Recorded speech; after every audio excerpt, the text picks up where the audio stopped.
One day, a lamb was eating sweet grass away from her flock of sheep. She didn't notice a wolf walking nearer to her.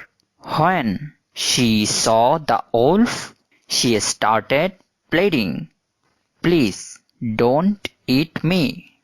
My stomach is full of grass.